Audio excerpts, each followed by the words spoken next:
libertad de América Latina aún guarda muchos secretos. ¿Hubo un único cerebro ejecutor detrás de las ansias libertadoras de todo el continente? ¿Se ejecutó un plan que había delineado un masón inglés para extender el poder británico en América? Los héroes del continente tuvieron que moverse sigilosamente, conspirando, buscando aliados y tomando decisiones que no todos podían llegar a comprender. ¿Cuánto tuvo que ver la masonería en este proceso?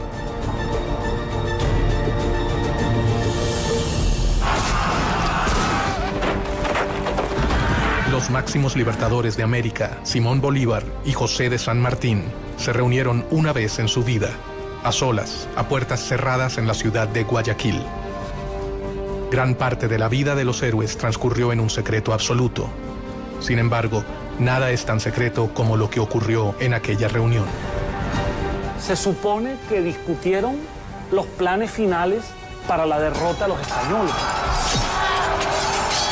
¿Cuál es la verdad sobre el rol de las sociedades secretas en la historia de la independencia de Latinoamérica? América no se hubiera independizado, sea la del norte, sea la central, sea la del sur, si la masonería no hubiera intervenido.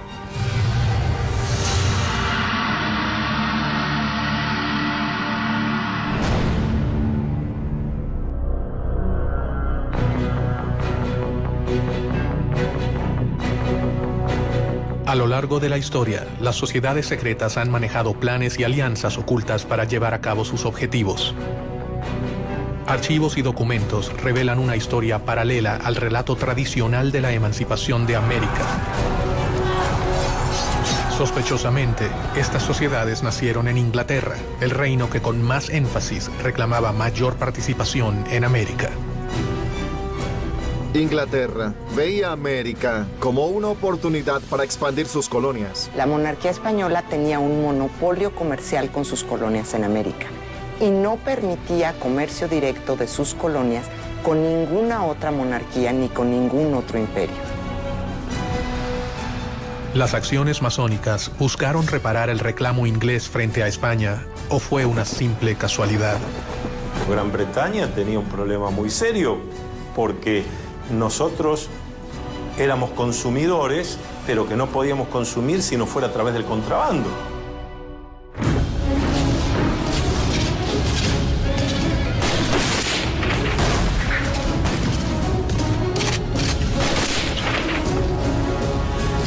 Después de las guerras napoleónicas, después de Waterloo, la economía inglesa está en una depresión y una recesión terrible, con altos niveles de desempleo, mucha disatisfacción, demostraciones populares, etc. Y la industria está como parada. Entonces, para Inglaterra, los puertos de las colonias españolas son extremadamente importantes.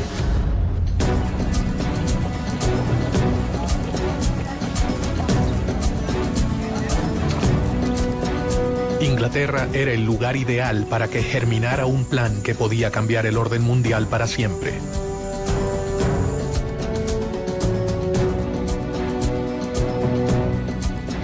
En este contexto, un venezolano conspiró contra el orden establecido.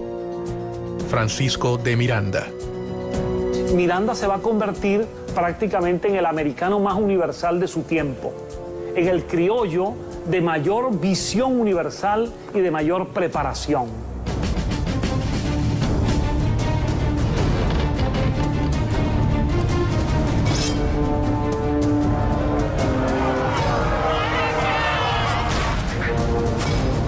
Tras haber vivido la independencia de los Estados Unidos y la Revolución Francesa, Miranda desarrolló una obsesión: que América Latina siguiera el mismo camino de emancipación. Él fue responsable de formar a los máximos líderes del continente, entre ellos a Simón Bolívar, José de San Martín y Bernardo de O'Higgins. Francisco de Miranda sabía que no se había embarcado en un plan sencillo, pero confió en el apoyo de sus hermanos masones. Él no fue el primero ni el único, pero sí un eslabón fundamental en una larga cadena de secretos y conspiraciones. Si existió un gran plan masónico, como el que decía Barruel respecto a la Revolución Francesa, es difícil decir que había un gran plan masónico. Lo que sí había era que había muchos masones que adherían a los ideales de la Revolución Francesa y que querían traer esos ideales a América. Los masones fueron temidos por el poder conservador, pero en secreto, gran parte de los máximos representantes de las monarquías pertenecieron a las sociedades. Desde ministros hasta reyes han abrazado en privado las ideas que rechazaban y condenaban en público. Porque acuérdense que en todo el feudalismo, el rey o el señor feudal estaba allí, se decía, por indicación divina. Y las distintas iglesias aceptaban eso. La masonería nació mucho tiempo antes de que la Revolución Americana comenzara a gestarse. Sus primeros objetivos fueron muy diferentes a los que terminaron adoptando a lo largo de su historia. Esta sociedad de constructores de obras sacras se convierten en una sociedad civil. Es al mismo tiempo un centro de reunión para personas instruidas, para personas con un cierto nivel educativo, con una cierta preparación. Y esa sociedad civil es la solución de lo que fue la crisis del pensamiento europeo. Es un espacio para el diálogo y para el cuestionamiento de elementos que hasta entonces habían sido pilares indiscutibles del orden político y social. Hacia fines del 1500, las sociedades masónicas eran una verdadera amenaza para los detentores del poder conservador. La iglesia, el ejército y las monarquías perseguían sin tregua a los librepensadores. Ellos representaban una gran preocupación para su poder. El valor más importante para defender que tiene un masón es la libertad. Entonces, todos aquellos regímenes dictatoriales, despóticos o dogmáticos han visto un peligro en la masonería.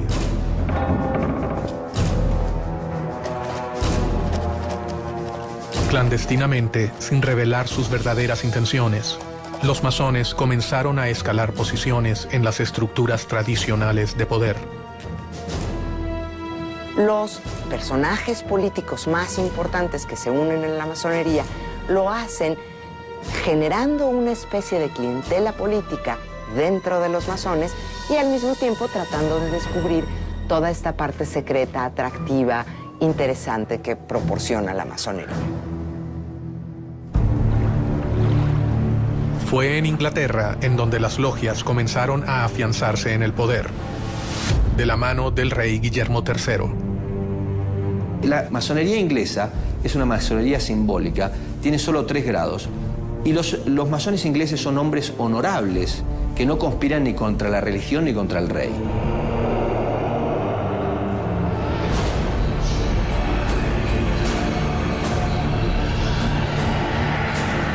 Gracias al impulso de Guillermo III, la Gran Logia Inglesa se creó en Londres en 1717.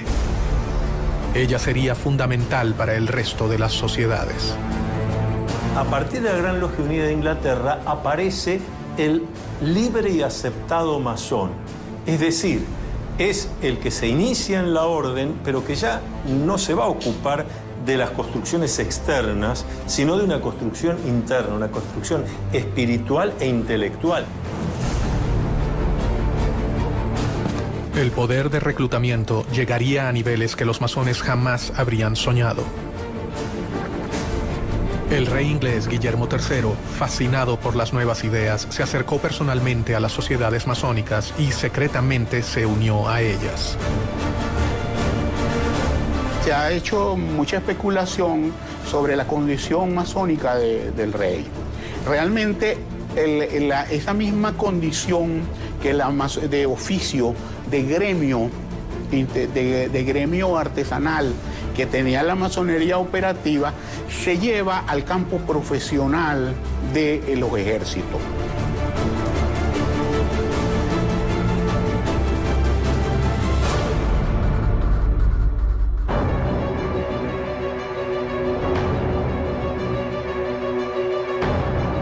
El accionar del rey inglés traería nuevos aires para la masonería europea.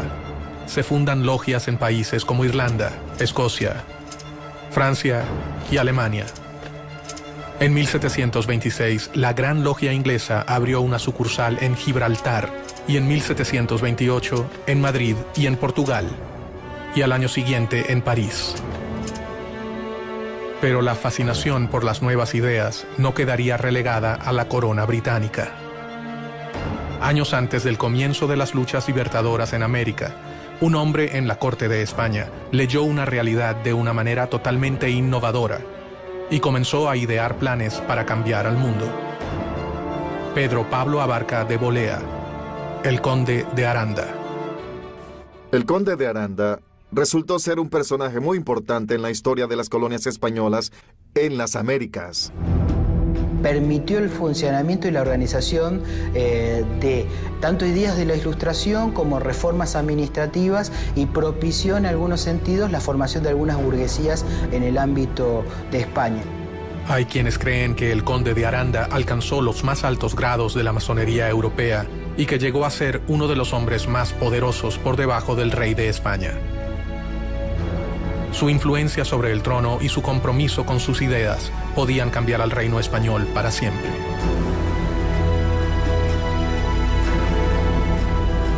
Con su consejo, es probable que hasta el propio rey Carlos III haya formado parte de la masonería española. Carlos III es el monarca que decide implantar lo que se conoce en la historia española como las reformas borbónicas. Las reformas que impulsó Carlos III afectaron a las colonias en cuanto a su administración, a la división geográfica y al rol que cumplía la Iglesia en aquella época. Una de las principales reformas borbónicas es limitar el poder de la Iglesia Católica en los territorios americanos y en la misma península.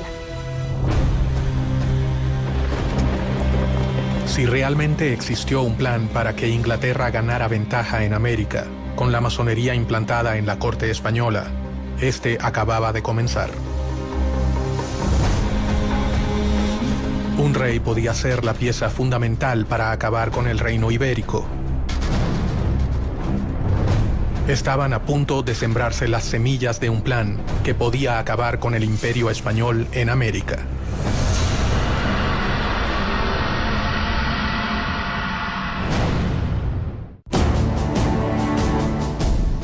La masonería es una de las redes de sociedades secretas más importantes de la historia. Su organización cambió el rumbo de las relaciones entre América y Europa.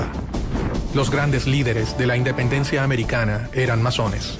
Miranda, San Martín, Bolívar y O'Higgins fueron grandes maestros. ¿Qué intereses se ocultaban detrás de los planes masónicos? ¿Quiénes se beneficiaban?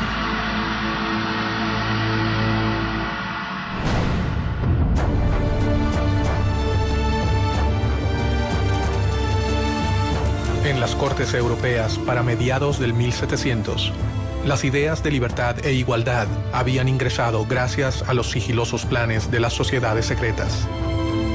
Y sus miembros debían moverse con mucho cuidado para sobrevivir.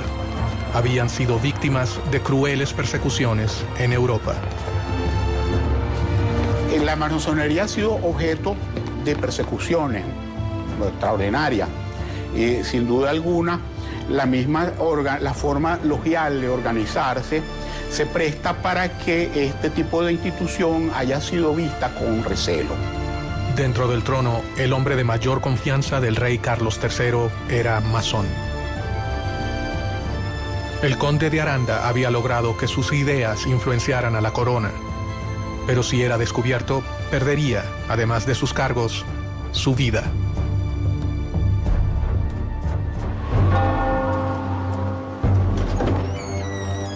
Obviamente que todo aquel que no respetaba los dogmas de la Iglesia Católica Apostólica y Romana era objeto de persecución por la Inquisición.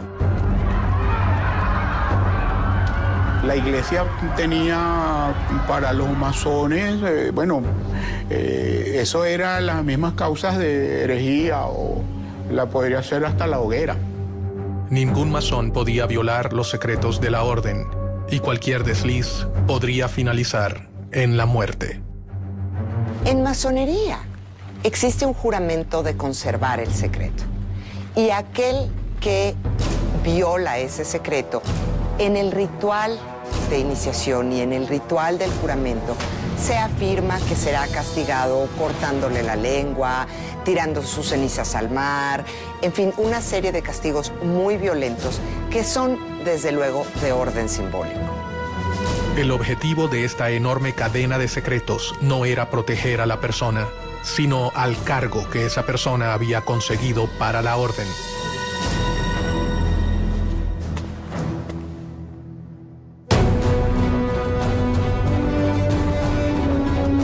Bajo un gran secreto, el conde comenzó una lucha contra los poderes tradicionales. Todo hombre de poder tiene sus enemigos y el conde de Aranda no era la excepción. Tenía tantos enemigos dentro de la corte como por ejemplo Manuel de Godoy, quien terminó ocupando su lugar, y enemigos obviamente en el exterior y dentro de la iglesia. En medio de aquellos cambios, comenzó a firmar resoluciones que atacaban directamente a su enemigo más poderoso, la iglesia. Una de las principales reformas borbónicas es limitar el poder de la Iglesia Católica en los territorios americanos y en la misma península. Por consiguiente, el conde de Aranda y muchos otros miembros de la corte y el rey Carlos III deciden hacer una serie de reformas como expulsar a los jesuitas de España y expulsar a los jesuitas de los territorios americanos españoles, de las colonias españolas, para limitar el poder de la Iglesia Católica. América era un lugar lejano y complejo. Allí se mezclaban los poderes otorgados a los virreyes con el poder de la Iglesia y las fuerzas extranjeras que buscaban beneficiarse, y los poderes que diferentes órdenes religiosas habían instaurado en el nuevo continente, especialmente los jesuitas. Ellos habían fundado ciudades, misiones y universidades, un gran ejército que respondería ante la voz de los seguidores de San Ignacio de Loyola. Aranda era un tipo brillante y él sabía, estaba consciente de las dificultades que implicaba gobernar territorios tan vastos como eran los territorios americanos y tan diversos desde la península. El conde de Aranda debía debilitar a sus oponentes si quería reducir el riesgo que corrían las logias. Y comenzó a pergeñar un plan secreto. Piensa que la mejor opción es dividir a América en 3 reinos independientes, gobernados por un miembro de la familia reinante, de preferencia por un hijo del rey, e implantar estos reinos independientes con una relación directa con España. Esto era para tener una relación más fluida con respecto al comercio y para que las decisiones no tardaran meses en llegar, o inclusive años. ¿Cuáles eran los verdaderos planes de Aranda? ¿Fortalecer a un imperio español o liberar a América para que pudiera comerciar libremente con Inglaterra? Los principales agentes de la época eran ingleses o franceses. Por tanto, aprovecharse de la posición de poder a fin de alcanzar el objetivo no era para nada descabellado. Fueran cuales fueran las verdaderas intenciones del conde de Aranda, sus ideas tenían fuertes detractores. Debía minar el poder de sus adversarios para que sus planes pudieran concretarse.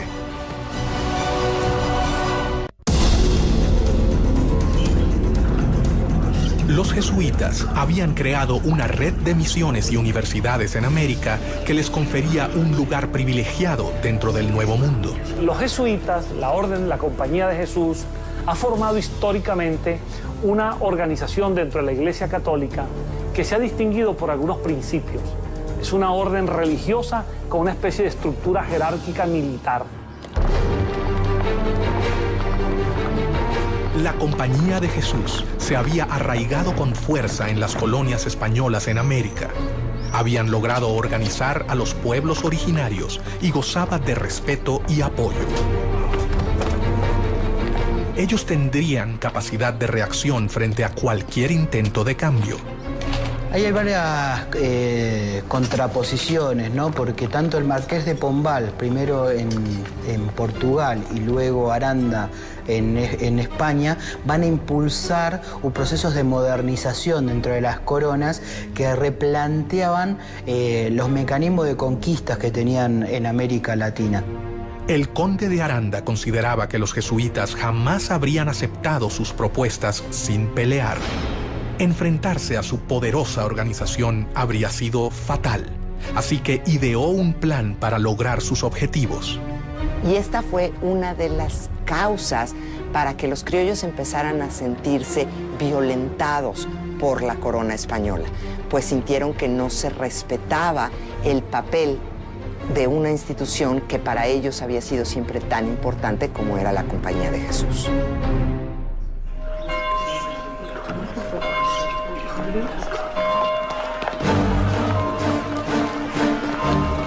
La expulsión de los jesuitas fue una de las obras masónicas más decisivas y mejor orquestadas de la historia.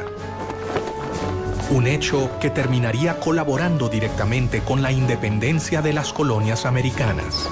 ¿Cómo hacen para la expulsión de los jesuitas? Fue un plan coordinado de una manera extraordinaria. Ellos mandaron a todos los lugares donde había una congregación jesuita y asignaron la fecha para abrir los sobres. El conde de Aranda, gestor de esta acción, asestaba así un certero golpe al corazón de la iglesia. El plan que comenzaba a delinearse acabaría con el poderío del reino español.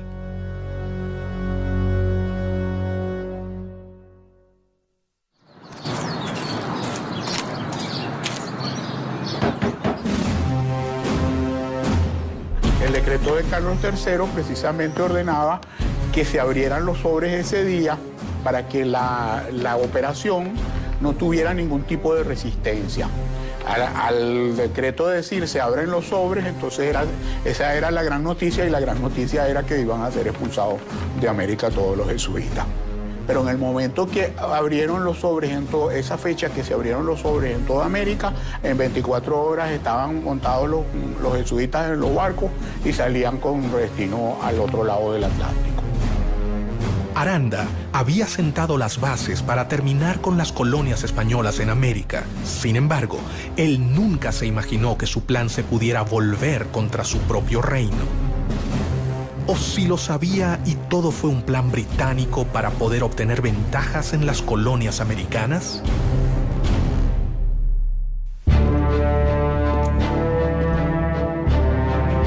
Pero no solo desde España se ideaban planes para las colonias.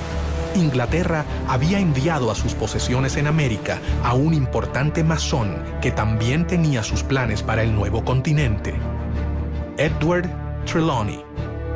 Él fue el gobernador británico de Jamaica entre 1738 y 1750 aproximadamente. A partir de 1739, en la isla de Jamaica, se instaló la primera filial de la Gran Logia de Inglaterra, una de las primeras al sur de Norteamérica. La masonería llegó a América desde fechas muy tempranas. Llegó primeramente a Estados Unidos. En 730 la trajo Benjamin Franklin a las 13 colonias americanas y se extendió bastante en las colonias norteamericanas.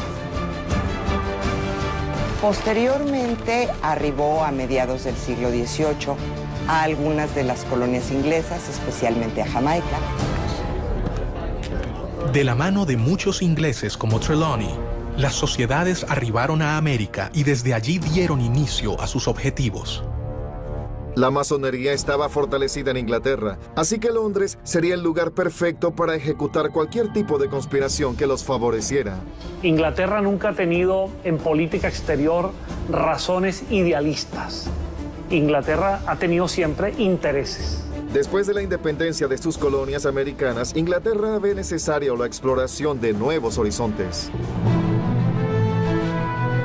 Trelawney tenía un plan que elaboró detalladamente durante los 15 años que gobernó la isla. España debía compartir los beneficios de las colonias de América con la corona británica. Trelawney Creía que España no tenía los derechos comerciales exclusivos con América. La situación del monopolio comercial de España era completamente injusta. Él manejaba dos opciones: un plan de conquista que resultaba costoso y prácticamente imposible, o impulsar la independencia para las colonias españolas. Muchas veces se olvida el tema de que no se podría haber hecho todo lo que se hizo sin el financiamiento necesario. Y ese financiamiento se acordó dentro de las logias. ¿Por qué un masón y agente del gobierno británico manejaba un plan tan similar a las logias españolas? ¿Casualidad? En cuestión de la masonería, suele preguntarse si había una casualidad con los planes de la masonería y los planes de Inglaterra. Pues la masonería era inglesa y era francesa. Mientras Aranda buscaba dividir las colonias para beneficiar a España, Trelawney pensaba que dividiéndolas se beneficiaría a Inglaterra. Es muy simple. Divide y vencerás. Si bien ninguno de ellos fue capaz de llevar a cabo su propósito, un grupo de hombres americanos, más de 50 años después, comenzarían a conspirar para que el plan se cumpla. El poder no está en un iluminado porque Dios así lo quiso, sino que el poder está en el pueblo porque Dios así lo quiso. Los miembros aceptaban las premisas y un puñado de hombres alcanzaba a saber toda la verdad. Pero, ¿cuál era esa verdad?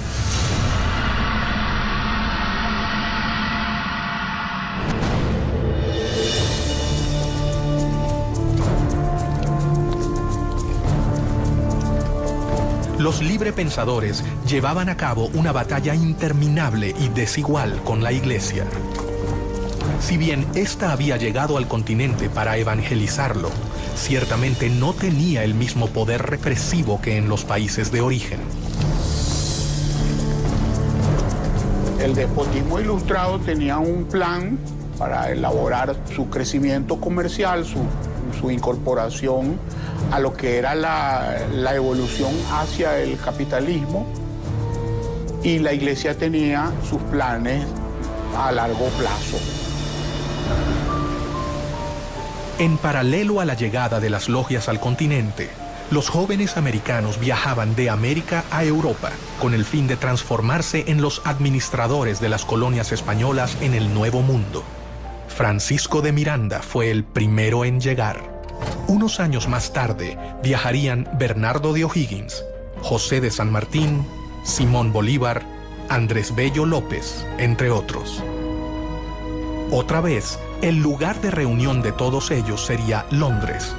¿La corona británica estaba interesada en promover a los jóvenes americanos? Muchos de los jóvenes americanos se van a estudiar a Europa. Muchos de ellos también están buscando una educación más cercana a la Ilustración. Inglaterra siempre fue un lugar donde podían desarrollarse diferentes ideas. En Europa se encontraron con una realidad totalmente diferente a la que esperaban hallar. Están buscando una educación más cuestionadora, menos vinculada con la Iglesia, menos vinculada con el conocimiento tradicional. Y es en Inglaterra en donde hay un foco cultural, social, político, donde se está gestando el seno de este pensamiento ilustrado. Los jóvenes que partieron con el fin de realizar estudios formales terminaron convirtiéndose en los héroes de la independencia o en las manos operativas de un plan que había comenzado a forjarse antes de sus propios nacimientos. Casi se podría decir que Inglaterra funcionó con esta fórmula. Inglaterra le brindaba apoyo a Miranda. Francisco de Miranda, el americano más universal, se convertiría en una pieza clave de los planes independentistas. Miranda es un personaje muy interesante, porque es un personaje que tiene una carrera increíble antes de llegar a América, antes de llegar a tratar de impulsar la independencia de América. Es general del ejército francés, pelea en la Revolución Francesa, pasa por la corte de Catarina la Grande en San Petersburgo, vive en Londres y se conecta y está mano a mano con personajes importantísimos de la política inglesa. Miranda fue el padre de la independencia del continente, uno de sus ideólogos, protagonista de sus batallas y personaje fundamental en el diseño de una estrategia para llevarla a cabo. Miranda es un gran conspirador. Miranda es el gran arquitecto de la revolución, el gran arquitecto del proceso independentista. Miranda viajó hacia España en 1771, donde su vida cambiaría para siempre, y con ella el futuro de todo un continente. Sus contactos con la masonería le permite vincularse a Inglaterra para después convencer y sumarse con ciertas masones que estaban convencidos de que era necesario un proceso de emancipación para propiciar el libre comercio contra España. Ya en Europa, el joven Miranda comenzó su carrera militar para obtener el cargo de capitán en el ejército. Lo que hay que decir de Francisco de Miranda es que es un esclarecido. Es una persona con una mente brillante que comprende la importancia del lugar y del momento para empezar a desarrollar ese germen de libertad que es darle a América hispanoparlante la libertad de España. Paralelamente, se deslumbró con las nuevas ideas que se estaban gestando en el viejo continente. Miranda fue un político, un militar, un diplomático, un escritor, pero ante todo fue un gran humanista. Comenzó a armar su propia biblioteca, adquiriendo las obras de los pensadores más importantes de la época, lo que más tarde le traería innumerables problemas. Miranda, allí en España, se había interesado en la lectura de obras prohibidas, tipo político, filosófico, obras de los enciclopedistas, de los ilustrados, y la Inquisición estaba muy pendiente de las personas como él que leían estas obras. Poco a poco, Francisco de Miranda comenzó a forjarse un nombre, pero una acusación cambiaría el rumbo de su vida para siempre. La Inquisición estaba dateada, vamos a decirlo así, o le pasaban información de parte de los rivales militares que tenía Miranda. Se le acusaba de tener libros prohibidos y por eso tuvo que prácticamente venirse con Cajigal. Cajigal hace una jugada que le permite a Miranda escapar de la Inquisición.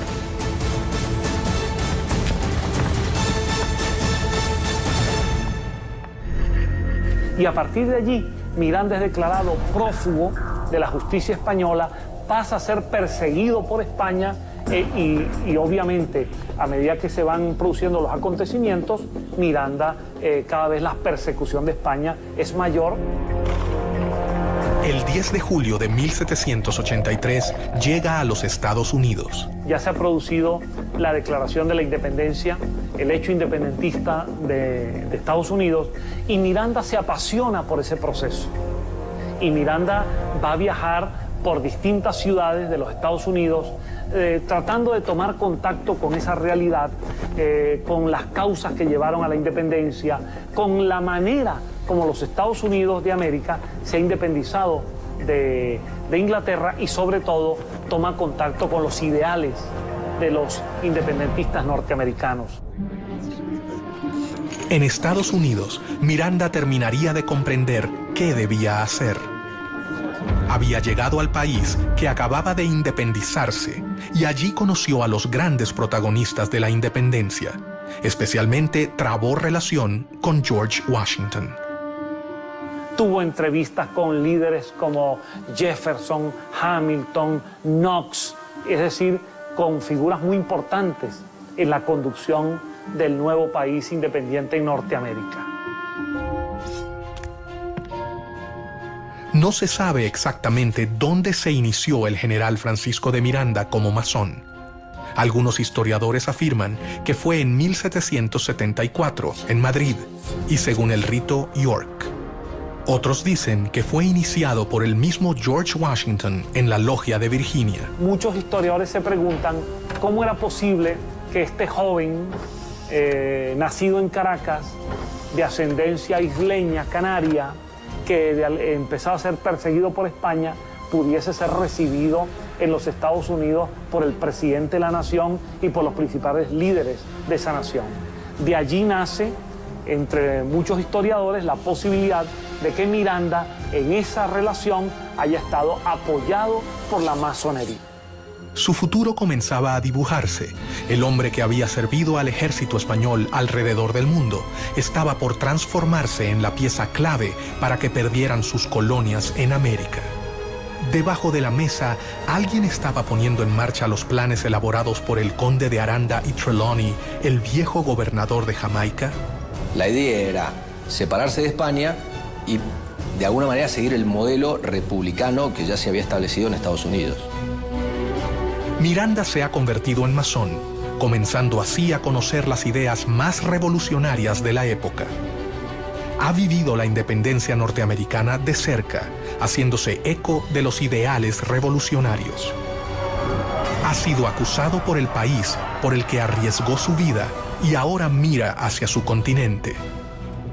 El futuro héroe de la revolución comenzó a desarrollar cada vez más sus planes para independizar a América, pero sabía que no podía hacerlo solo.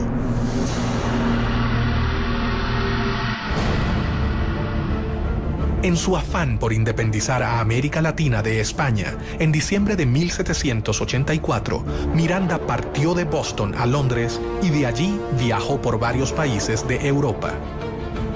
Su idea era conseguir el apoyo inglés para comenzar el proceso independentista de América Latina. En Londres, Miranda hallaría la tierra fértil que necesitaba para cumplir con su objetivo. Inglaterra había encontrado al hombre que finalmente los haría desembarcar en las colonias americanas. Miranda sí utilizó a Inglaterra, en el sentido de que Londres le sirvió de base de operaciones durante muchos años, en el sentido de que Pitt le dio algunos respaldos económicos indirectos, en el sentido de que hubo figuras del gobierno inglés que le apoyaron. Miranda decidió recorrer diferentes países europeos en búsqueda de apoyo para su plan. Y allí también, en las distintas logias europeas que Miranda visitó y en algunas de las cuales tuvo que estar bastante tiempo para convencer, para contestar preguntas, para ver cómo se podía hacer, para trabajar sobre mapas, etc. Allí también fue descubriendo quiénes eran los hermanos que tenía sentido que vinieran a América para ayudar, cuáles convenía que se quedaran allá y cuáles no se podía contar. En 1792 se encontraba en París, donde estaba en pleno desarrollo la Revolución Francesa. Sin dudarlo, Miranda decidió ponerse al servicio del gobierno revolucionario. Por segunda vez en su vida, se encontraba en contacto con ideales revolucionarios llevados a cabo por logias masónicas. Es que América dependía totalmente de lo que sucedía en Europa. América no tenía entidad política propia. América, para entender lo que pasaba en América, había que entender lo que pasaba en Europa. Y hasta 1815, Europa tiene una figura central que es Napoleón. Entonces, volviendo a la masonería, hay dos países donde la masonería tiene una importantísima influencia: Estados Unidos y Francia.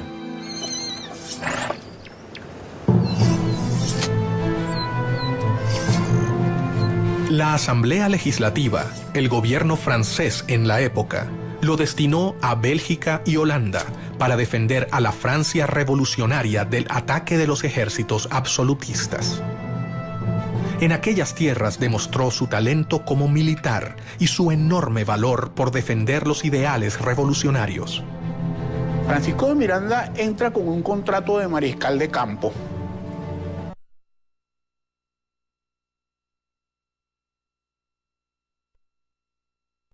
Parte activa en este proceso. Es muy interesante porque el sector al cual Miranda está vinculado es al de los girondinos, y en Caracas se le acusaba más tarde de jacobino. Gracias a su aporte en Francia, Miranda se convirtió en el único latinoamericano cuyo nombre figura en el Arco del Triunfo.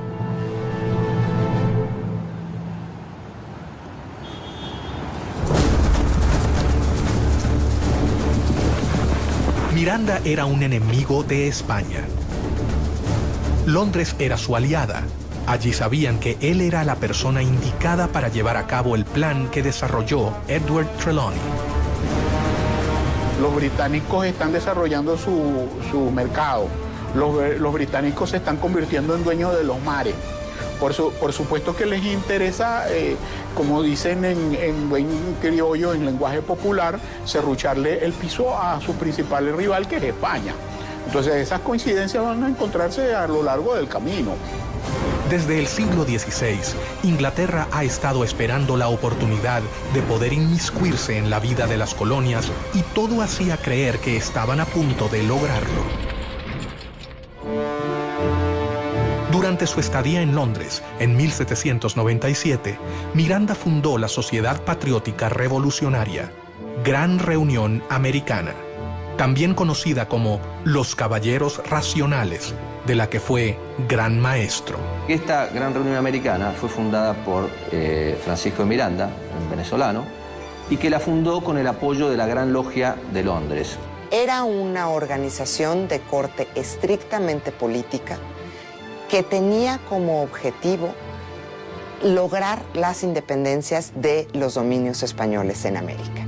Entonces, toda esta narrativa de alguna manera vincula a Inglaterra con la independencia de las colonias españolas. La logia se reunía en su propia casa en Grafton Street 27. Allí comenzó a congregar a los jóvenes americanos que llegaban a Europa. Miranda había tejido una red epistolaria. Bueno, el trabajo de Francisco de Miranda es el trabajo de alguien que se empeña en difundir como se hacía en aquella época, escribiendo cartas, dando conferencias a muy pocos, hablando cara a cara con unos y con otros, porque no había medios de difusión masiva. En estas reuniones comienza a preparar su plan más oculto. Estaba dispuesto a ofrecer su vida por la libertad de su continente y pensaba que un gran número de americanos seguirá su camino. La masonería le había enseñado el modo más seguro y efectivo de que sus planes llegaran a concretarse. La Gran Reunión Americana fue la simiente de una serie de agrupaciones que se establecieron por toda España, después en Sudamérica, en Nueva España e incluso en Estados Unidos y en Londres. En su propia casa, Miranda comenzó a seleccionar a los jóvenes que participarían de su logia.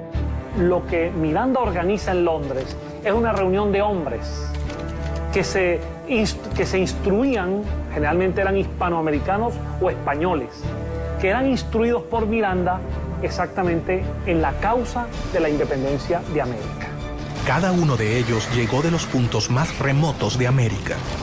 Sus exigencias eran grandes y esperaba que solo los jóvenes valerosos lo aceptaran. Los candidatos a iniciarse en la masonería, por lo general, son personas que viven en un lugar y que pueden asistir a las tenidas regularmente durante un tiempo indefinido. A diferencia del conde de Aranda, Miranda contaba entre sus tropas con una gran cantidad de jesuitas, alrededor de 300. Durante el proceso de la independencia de Hispanoamérica, numerosos jesuitas participaron activamente en favor de la causa independentista, a diferencia del clero tradicional español que, en líneas generales, reflejaba los intereses de la monarquía. Él intercedió directamente ante el ministro William Pitt para que fueran benévolos con ellos. Cuando algunos jesuitas fueron capturados dentro de los conflictos entre Inglaterra y España, algunos de sus jesuitas eran mirandinos, eran favorables a la causa de Miranda, y Miranda intervino ante Pitt para que los liberara. Más rápidamente de lo que creían, los enemigos de España se unían. Increíblemente, el plan del conde de Aranda estaba por tomar forma, pero no se realizaría para proteger al reino.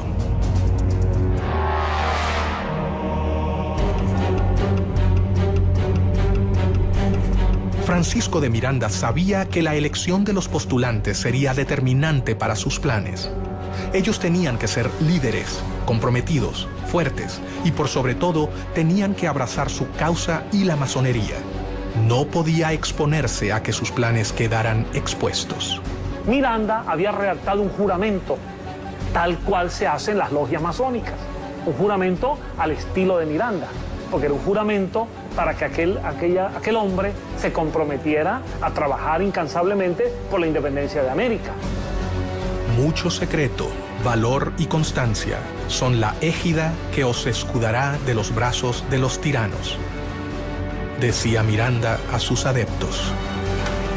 No ha podido establecerse la fecha ni el lugar en los que Miranda se inició en la masonería, aunque no existen dudas de su condición de masón. Formaba parte así de logias internacionales. Su actuación dentro de las logias, su decisión de crearlas, se debía a un plan superior digitado por la Gran Logia Inglesa. ¿A quién respondía Miranda?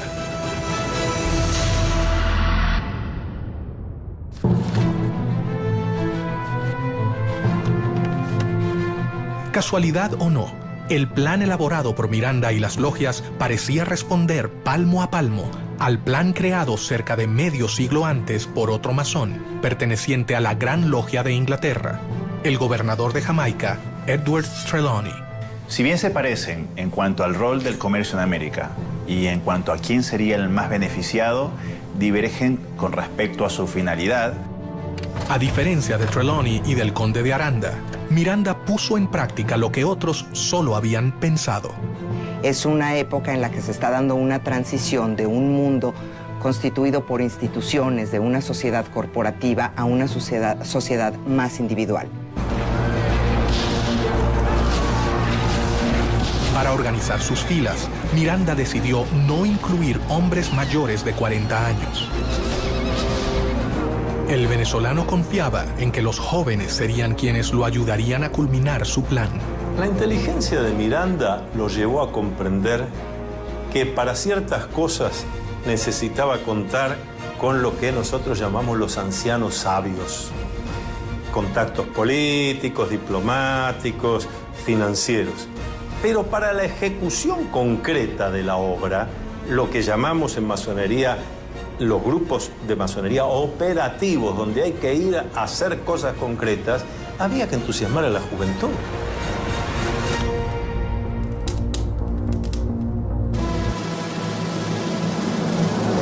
Poco a poco, un plan se hacía evidente. Los intentos de Inglaterra por invadir las colonias americanas fallaban. Solo quedaba la oportunidad de la conspiración a través de las logias conformadas por los mismos americanos. Recordemos que al mismo tiempo, Inglaterra siempre estaba intentando cualquier tipo de invasión de las colonias americanas. E Inglaterra poco a poco intentaba sustraer algunos territorios dentro de esa vasta expansión continental que era Hispanoamérica. Era como una obsesión de adueñarse de nuevas tierras. Las diferentes logias mirandistas que se habían creado en Europa comenzaron a trabajar en pos de la emancipación de América. La logia más decisiva en la liberación del continente fue la logia Lautaro. Las logias Lautaro empiezan con una logia madre establecida en Sudamérica. Se considera, pero no hay certeza, que quien establece esta logia madre fue José de San Martín. Se nos ha preguntado muchas veces sobre si esas logias funcionaban igual que cualquier otra logia masónica. Sí en cuanto a los rituales, sí en cuanto a que tenían palabras, toques, secretos para identificarse, pero exclusivamente dedicadas al análisis de cómo se iba a conseguir la independencia de la corona española. Bernardo de O'Higgins y José de San Martín, sin dudas, fueron los dos hombres fundamentales para el funcionamiento de la logia. Para afiliarse a Lautaro, había que ser americano y jurar luchar por la independencia. Su lema era unión, fuerza y virtud, y en las comunicaciones usaban el símbolo masónico OO. y sigue la misma estructura de los caballeros racionales, copiando la estructura masónica, con miembros que eran masones, como Carlos Alvear, y que establecen una logia principal que se convierte en la Gran Logia. Miranda se había asegurado de reclutar a los jóvenes americanos más prominentes que se encontraban en Europa. El sistema masónico aseguraba protección, anonimato y sobre todo la posibilidad de complotar en las sombras contra el poder establecido.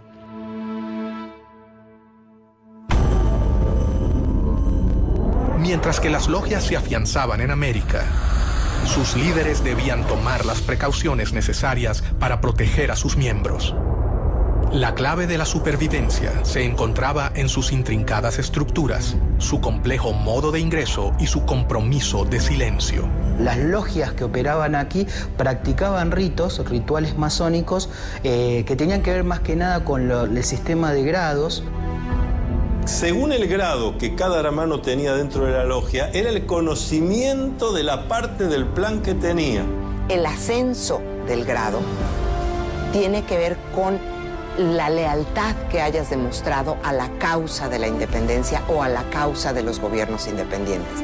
Las logias Lautaro tienen solamente 5 grados y el último grado está destinado para los líderes militares, que son aquellos que van a controlar, que son aquellos que van a llevar el mando de las armas en las independencias y después, mediante las armas, van a sostener los gobiernos independientes recién establecidos. Ninguno tenía todo el plan.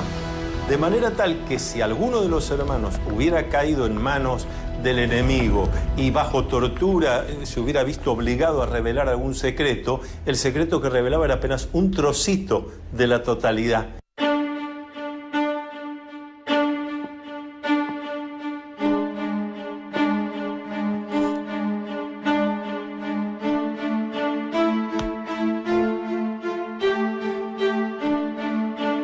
La iniciación es una serie de situaciones que va a atravesar el candidato, donde se va a enfrentar con cosas que le dan miedo, porque el miedo está para ser enfrentado. La ceremonia variaba según la logia y esta se podría realizar en diferentes lugares, como por ejemplo recámaras, sótanos e inclusive cuartos oscuros, donde se realizaba la iniciación. Entonces siempre está acompañado por un hermano que en masonería llamamos el hermano experto. Es el que lo acompaña. No hace el trabajo por el candidato lo tendrá que hacer.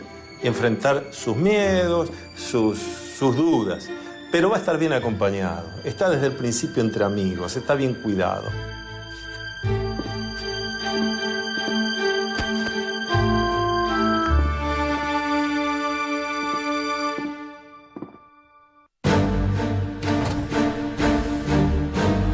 Uno de los primeros en unirse a la logia fue Bernardo de O'Higgins. O'Higgins era hijo natural de Ambrosio O'Higgins, virrey del Perú. José de San Martín, O'Higgins, Simón Bolívar y tantos otros masones han recibido la influencia de Miranda de una manera muy concreta, muy positiva, porque son los que después llevan a la práctica con las armas la posibilidad de lograr países democráticos en América. A los 15 años fue enviado a estudiar a Londres y allí conoció a Miranda. Miranda le inculca a O'Higgins, a través del diálogo, a través de la lectura, 2 cosas fundamentales: ideas de libertad y espíritu de lucha, para lo cual Miranda llega a convertirse en un completo maestro para O'Higgins. En 1801, Miranda le encomendó a O'Higgins que fundara una logia Lautaro de caballeros racionales en Cádiz.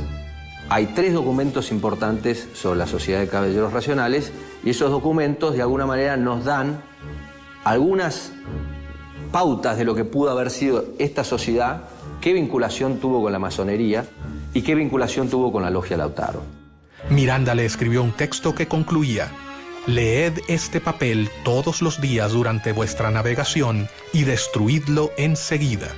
No olvidéis ni la Inquisición, ni sus espías, ni sus sótanos, ni sus suplicios». En logias como las lautarinas, los secretos eran más imprescindibles, porque ahí había una guerra. Entonces, en medio de una guerra había necesarios los secretos, la inteligencia, la contrainteligencia. La logia comenzaba a convocar a los jóvenes más prometedores del continente, quienes estaban unidos entre sí por un lazo mucho más grande que el de la voluntad política.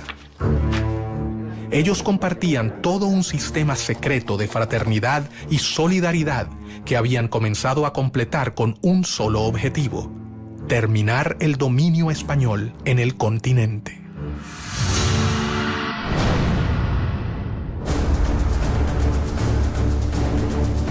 Rápidamente, O'Higgins se convirtió en una persona de confianza del gran ideólogo de la independencia latinoamericana.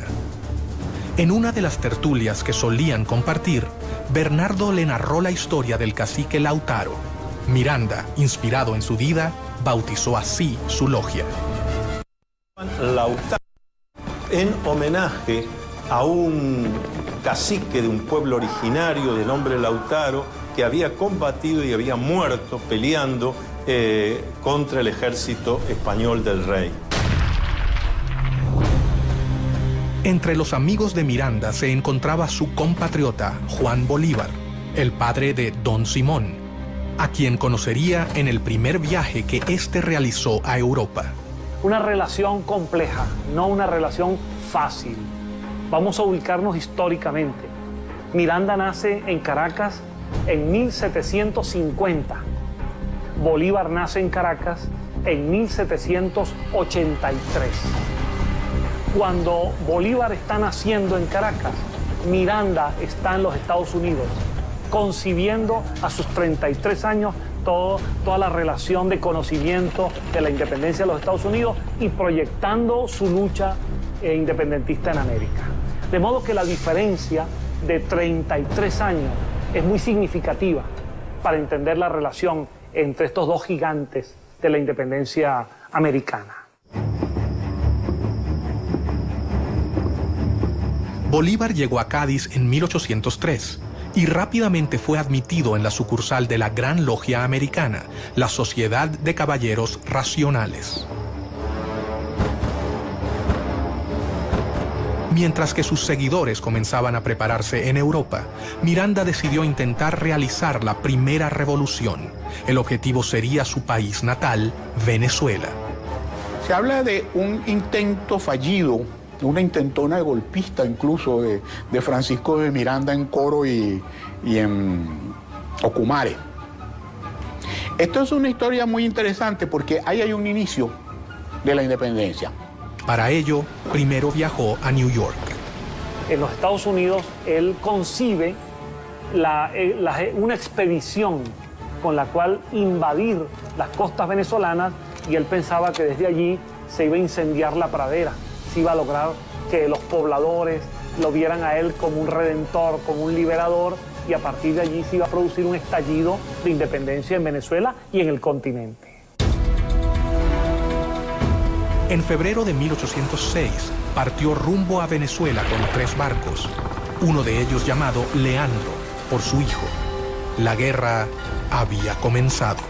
Esos 3 barcos que él arma, antes que él termine de armarlo, ya la comunicación de Estados Unidos a España y de España a las colonias había llegado. Pero la primera expedición se frustraría antes de su inicio. Primero, desembarca en Ocumare de la Costa, 1806, y es repelido, es descubierto por los españoles, y las embarcaciones en que él venía son cañoneadas. Pero ¿qué pasa con Miranda en el 58 Grafton Way? Él regresa con su esposa, la madre de Leandro, Miranda, que después fue presidente del Banco Inglés en Venezuela años más tarde. Si eso le dice algo, bueno, yo lo dejo allí con esa interrogante. Y él logra huir en el Leander, logra huir y refugiarse en las Antillas, pero las otras 2 embarcaciones terminan siendo apresadas por los españoles e incluso son ahorcados la mayor parte de los que venían como tripulantes y como guerreros en esas embarcaciones. Pero el hecho es que él sigue pensando en que el momento de la independencia de América ha de cuajar en algún momento. Y va a comenzar el periodo londinense en que Miranda concibe la lucha por la independencia desde Londres de otra manera. Lo primero que hace es fundar un periódico, El Colombiano. De modo que Miranda, además de un gran memorialista, Miranda se convierte en un pionero del periodismo también.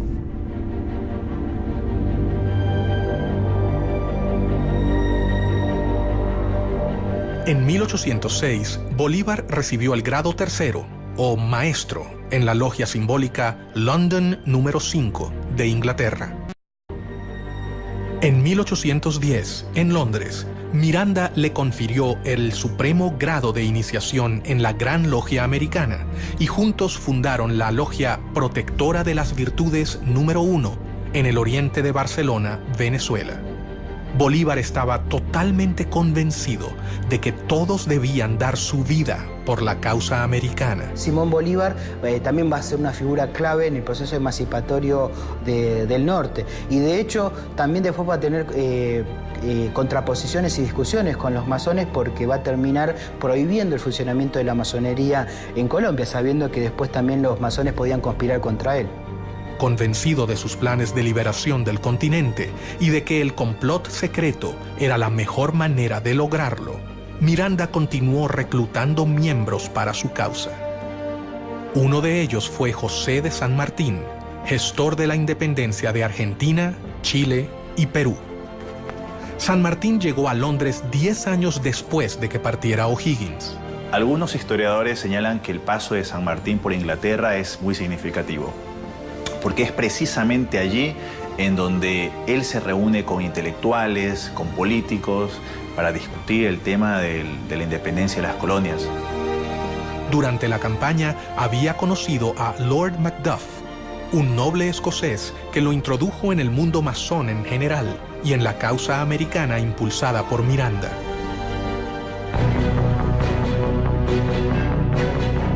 Fue allí donde San Martín hizo contacto por primera vez con círculos de liberales y revolucionarios que simpatizaban con la lucha por la independencia americana. Si San Martín fue un agente inglés, es una gran pregunta. A los pocos que han sostenido que es así, han tenido que ser, han sufrido la ira del dogma sanmartiniano. ¿Cómo poder decir semejante cosa? El centro de difusión y reclutamiento continuaba siendo Londres. Allí, según algunas fuentes, San Martín se reunió con sus compatriotas Alvear y Zapiola. ¿Por qué razón San Martín se incorpora a esta logia? Es otro de los grandes misterios. Se incorpora después de haber estado casi un año en los campamentos del ejército inglés en Portugal.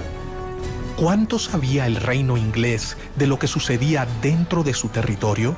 La realidad es que tenemos que entender qué es lo que significa la palabra agente. Lo que queda claro a cualquiera que lee la correspondencia diplomática y los archivos ingleses es que San Martín era un anglófilo.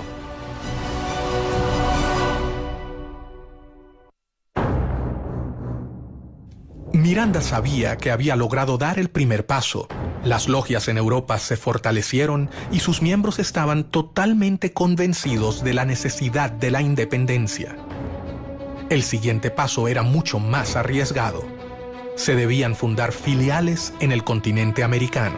Se establece una gran logia principal que se considera la logia madre y después se van estableciendo logias y grandes logias por todos los territorios sudamericanos y se vuelve la estructura en la que se apoyan estos líderes para atraer partidarios, para agrupar en esas logias a todos los que están buscando las independencias hispanoamericanas y una vez que se consiguen, para endoctrinar en los nuevos principios republicanos, liberales, a los que van a ser los líderes, los directores, los gobernadores de los nuevos países hispanoamericanos que se establecerán inmediatamente después de la consecución de las independencias. Miranda había logrado reclutar a los hombres más prometedores. Su plan estaba en marcha. Pero el poder de España era superior a la resistencia que podían brindarle los futuros ejércitos revolucionarios. La realidad es que era una conspiración lo que querían los caballeros racionales, porque de alguna manera estaban conspirando contra el rey de España, porque querían implantar en América la independencia y la Constitución. Y eso era anatema para el sistema monárquico. Los viajes de formación de los jóvenes latinoamericanos en Europa tocaban su fin. Tras haber concluido sus estudios militares y haberse formado en las ideas del humanismo, los futuros administradores de las colonias volvían a sus hogares, pero no regresaban con la idea de mantener la administración colonial. Ellos regresaban con un nuevo objetivo: liberar a sus tierras de España. Miranda lo había logrado. Una compleja red de sociedades se había formado a lo largo de todo el continente. La independencia latinoamericana estaba en camino.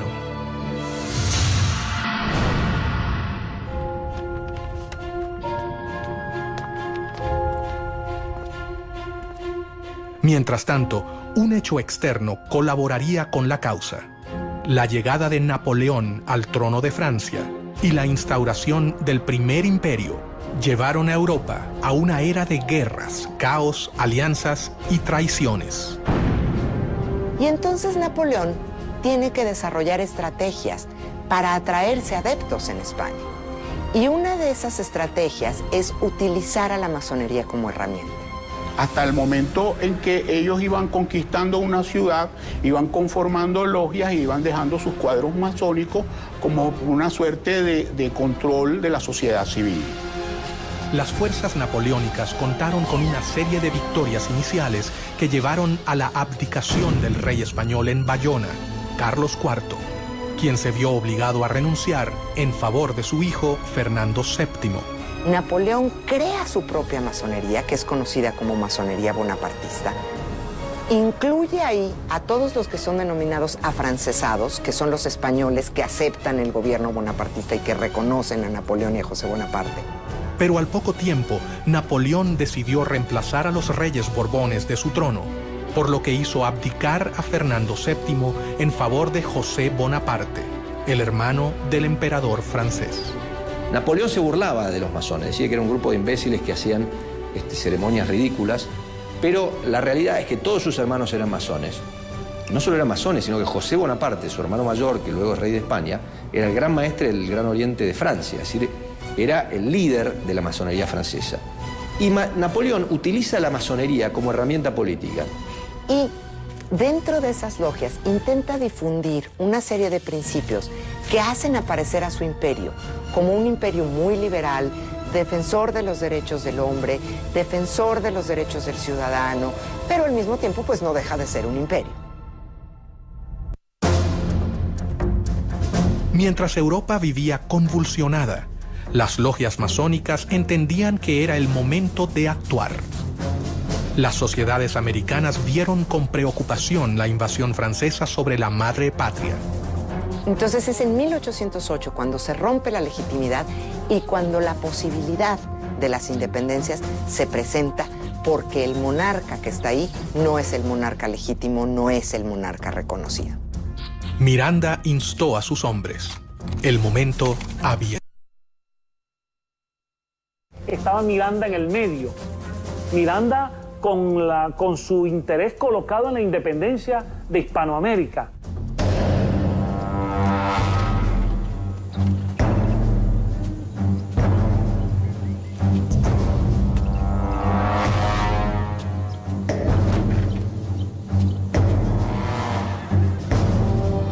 La primera logia masónica mexicana se creó en 1804, a principios de la lucha por la independencia en Ciudad de México, en la calle de las Ratas, número 8.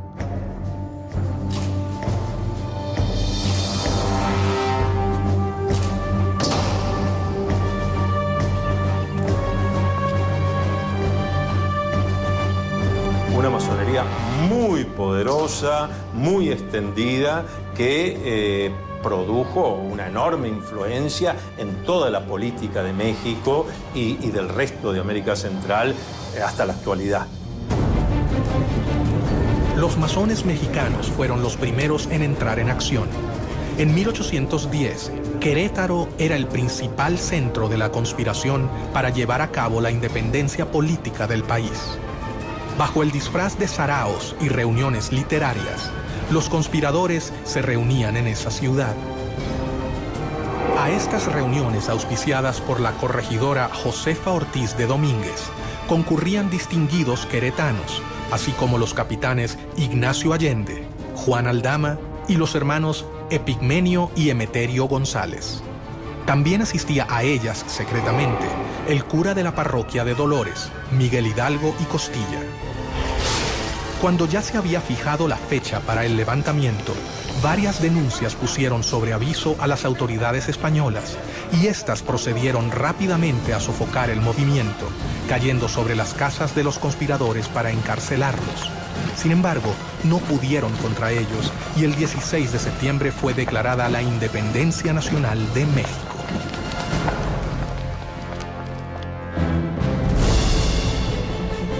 Bolívar y Miranda se reunieron en Londres, dispuestos a no posponer más sus planes independentistas. De hecho, el joven Bolívar toma la iniciativa, no autorizada por la Junta de Caracas, de invitar a Miranda a volver a Caracas. Bolívar partió de Londres rumbo a La Guaira, donde llegó en diciembre de 1810. Pocos días después, también llegó a La Guaira Francisco de Miranda. Cuando Bolívar retorna a Caracas, Miranda, por discreción, toma una embarcación una semana después. Y Miranda llega a finales del año 1810 a Caracas, una semana después que Bolívar ha llegado. Miranda volvió a Venezuela a instancias de Bolívar, que había comenzado las guerras por la independencia. Los acontecimientos se precipitan en Caracas. El 5 de julio de 1811, el Congreso de Venezuela se firma el acta de la independencia, se declara entonces formalmente lo que ya casi venía desde el año anterior y se firma la independencia de Venezuela. Para ese acto de la independencia, Miranda es diputado y firma el acta de la independencia.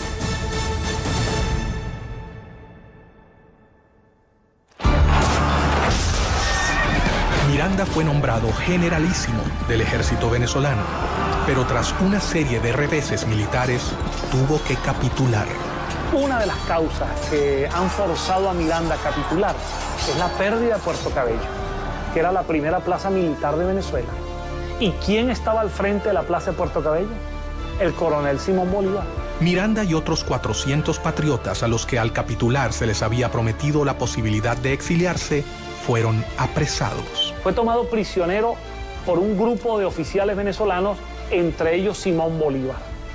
Y cuando ve a Bolívar, a Miguel Peña y a otros más que lo estaban deteniendo, Miranda exclama en una de las frases que más ha marcado el destino venezolano, una frase dramática hasta el día de hoy.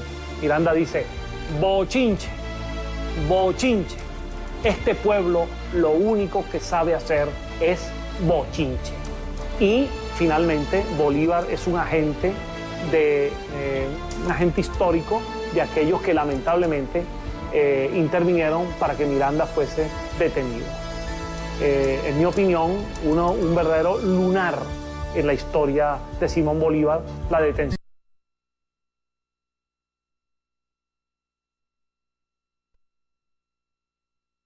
Hasta el momento eran confusos. El plan había sido preparado paciente y ordenadamente. Los masones no podían contar con un mejor contexto para ejecutar sus planes de independencia.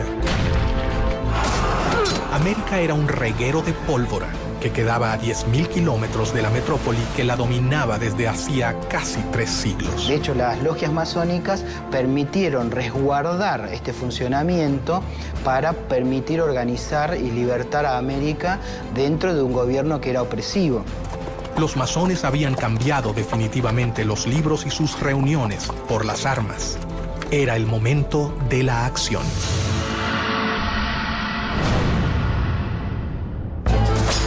Dos caudillos se destacan en los ejércitos libertadores, 2 discípulos de Francisco de Miranda, José de San Martín, quien desde el Río de la Plata sube hacia el norte, y Simón Bolívar, que lleva la revolución en sentido inverso, desde Venezuela. El ataque al poder podía triunfar si se hacía en simultáneo, como si fuera un plan orquestado. José de San Martín fue iniciado en una logia en Cádiz, España. Desarrolló toda su carrera masónica hasta llegar al grado de maestro masón, porque él había hecho un juramento. Como militar, él había jurado defender al rey de España y a lo que el rey de España dispusiera. Y ahí se ve la grandeza masónica de San Martín, que a pesar de en ese momento ser atacado por muchos de los que hasta ese momento habían sido sus compañeros, él decide ponerse por encima y hacer lo que había que hacer. El cónsul norteamericano en Buenos Aires, a principios de 1819, dice claramente, hasta ahora, el principal aliado de Inglaterra en esta parte del mundo es San Martín. De hecho, hay cartas del cónsul inglés en Buenos Aires, Robert Staples, en el año 1817, en donde se reúne con San Martín y San Martín le dice que San Martín le pide que Inglaterra le haga llegar a él en privado su punto de vista de cómo tiene que seguir el tema de la revolución. Pero Fernando VII logró regresar a su trono y cuando lo hizo, consciente del poder de las logias, instaló nuevamente el régimen absolutista. Persiguió el constitucionalismo, el liberalismo y la masonería, a los que reprimió con la policía y la Inquisición. Pero la batalla estaba prácticamente perdida. Primero, cuando decían vamos a fernandear, en cierta medida lo que estaban diciendo es vamos a generar una monarquía constitucional, que en algunos casos era llegar a simplemente constituir un mecanismo de gobierno del pueblo, pero todavía respondiendo a un monarca o algunas organizaciones centrales. El proceso de independencia encontraba escollos. Las diferencias entre sus actores crecían. Todo parecía indicar que era más sencillo ponerse de acuerdo en liberar a América Latina de España que en sentar las bases de un nuevo tipo de sistema de gobierno.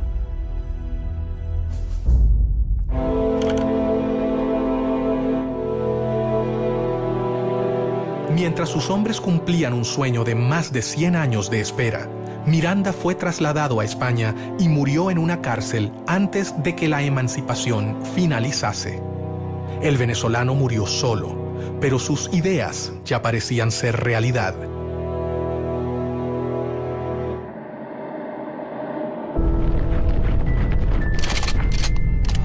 Los conflictos en Europa y España ocurrían tal y como lo había previsto Pedro Pablo, conde de Aranda, cuando sostuvo ante el rey Carlos III: jamás han podido conservarse por mucho tiempo posesiones tan vastas, colocadas a tan gran distancia de la metrópoli. Sin embargo, no se transformaban en reinos leales al imperio español. Todas estas diferencias marcan en cierta medida también algunos posicionamientos de intereses que tenían cada uno de los grupos, tanto regionales como de las alianzas estratégicas a nivel internacional que tienen cada uno de ellos. Los masones siguieron sus planes. Cientos de miles de hombres de todo el continente han abrazado su causa. Sin embargo, un hecho dejaría abierta para siempre una pregunta que jamás ha podido ser respondida. El 26 de julio de 1822, en medio de las batallas, los dos generales, Bolívar y San Martín, realizaron una reunión a solas en la ciudad de Guayaquil. Era evidente, era necesario que se reuniesen los dos grandes libertadores, Bolívar y San Martín, que hasta ese momento no se conocían personalmente. Este va a ser su primer y único encuentro en 1822. Ellos conversaron y esas palabras que nadie jamás supo cambiarán la historia del continente. ¿Qué ha pasado ahí? ¿Qué ocurrió? Se ha especulado mucho, pero no lo sabemos. Pero no lo sabemos precisamente porque como buenos masones conocían todos los secretos y algo los lleva a tomar esas decisiones. Bajo una de las versiones más popularizadas, por ejemplo, en la Argentina, la influencia inglesa fue bastante nefasta y de alguna manera impidió que San Martín terminara su tarea liberadora y que de alguna manera lo forzó a retirarse de América en su entrevista con Bolívar. Tras conversar a solas, los hombres se despidieron.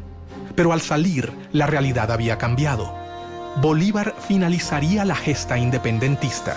San Martín se retiraría a Europa.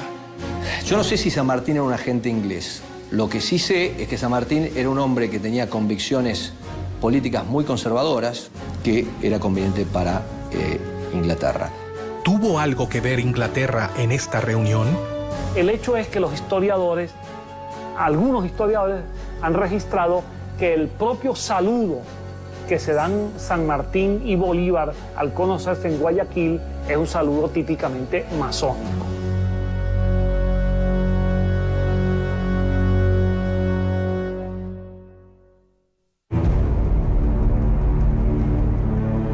Nunca se sabrá hasta dónde Inglaterra colaboró con la independencia de América, pero sí es un hecho que los héroes de la emancipación supieron cómo canalizar los conflictos políticos de la época utilizándolos a su favor.